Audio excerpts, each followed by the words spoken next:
The weather could not have been better in southern Ontario. Lots of sunshine, it was warm, and that girl there is the reason why I don't try stand-up paddleboarding because that would definitely hurt falling on your bum like that.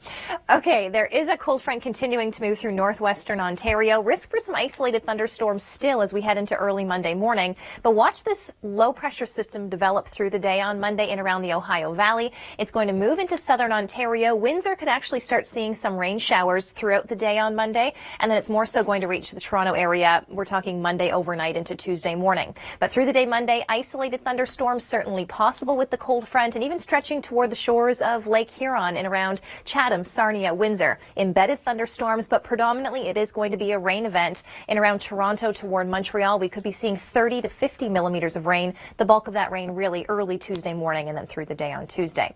Now, speaking of rain, Vancouver has not seen a drop of it since July 24th, and there could be rain this week in the long-range forecast. We'll talk about that coming up. Also, let's talk about how awesome the city of Toronto was on Sunday. Not just the weather, but our Toronto Blue Jays. The whole country was excited, I think. Not only the longest game the Jays have ever played, but in terms of time, but they've never made it to the 19th inning before. So another record set. And I was reading tweets about the game, and then someone said that they actually set a record for the most tweets about a Jays game as well. So I love that little statistic.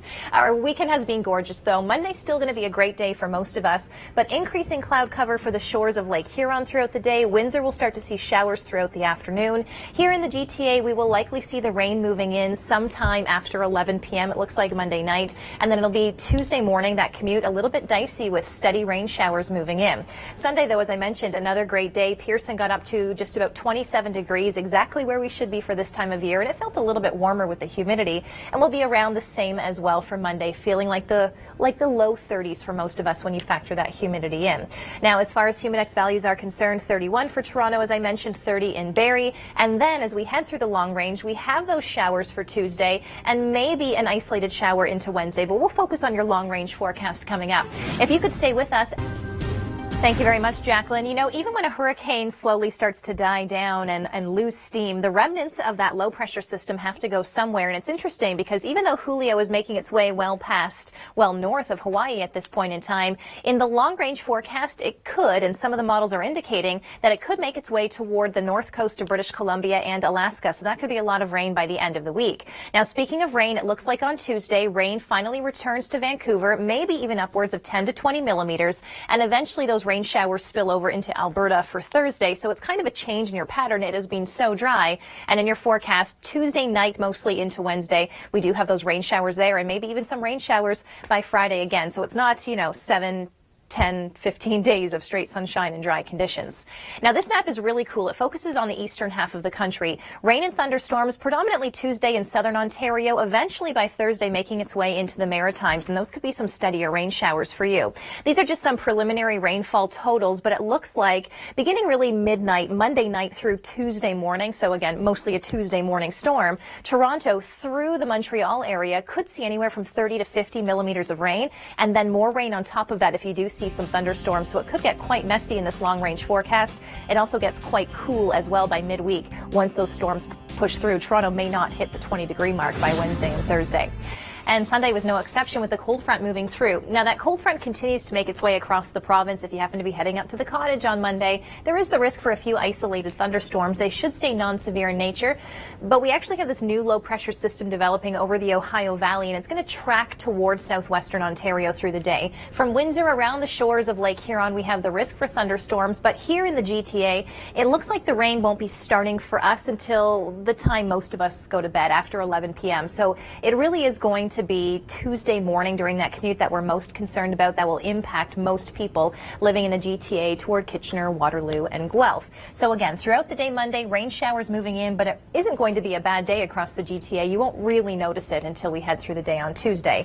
Unfortunately, if this is the week you took off with your family in southern Ontario to go on vacation and stay around southern Ontario, it may not be the best weather, but whatever the weather has in store will probably be better than the vacation these people were having in Maryland. Maryland. And so the investigation continues and the ride will not operate until they figure out what happened. As I mentioned, though, it's really Tuesday morning is the big day for us. Maybe some lingering showers into Wednesday, and then Thursday it's pushed off well to our east. But temperatures are going to be cool. We're talking 19 or 20 degrees for daytime highs on Wednesday and Thursday. Not really ice cream weather, but we do have a cool story about ice cream. It changes color as you lick it. That story in 20 minutes. Gotas are only going to get cloudier in southern Ontario over the next couple of days. You had a great weekend. And what's going to happen is, as we head through the day on Monday, a new low-pressure system develops in the Ohio Valley. It will move into southwestern Ontario and around the Windsor area throughout the day Monday. Toronto mostly after the 11 p.m. hour, so when most of us go to bed. Tuesday is going to be wet predominantly through that morning commute on Tuesday morning. And eventually those rain showers move into the maritime provinces. A steady rain through the day on Thursday. And this could be a significant rain. Toronto toward Ottawa, Montreal, we're talking 30 to 50 millimeters of rain, and then heavier amounts of rain if you see a thunderstorm embedded with that. And there is the risk for thunderstorms on Monday with the cold front to the north through cottage country, and then around the shores of Lake Huron toward Windsor as that new low pressure system develops. And then across the west, what a great couple of days ahead. And then eventually in the long range, Tuesday night through Wednesday, Vancouver could see more rain. But it's still going to be warm this week. Well, another way to stay cool is obviously eating ice cream. But check out our website, theweathernetwork.com, for a great story on a physicist in Spain who invents ice cream that changes color as you lick it. It starts off from blue, it goes to pink, and eventually to purple. He claims it's all natural ingredients. I find it hard to believe. We'll have more stories in a moment. Visit our new... Well, remember a couple of weeks ago when we were talking about Bertha making a possible impact on Atlantic Canada? We'll tell you what Bertha is up to now, or at least the remnants of Bertha, coming up in this edition of Force of Nature Extended. But first, let's talk about this Perseid meteor shower. It's going to peak around Tuesday or Wednesday.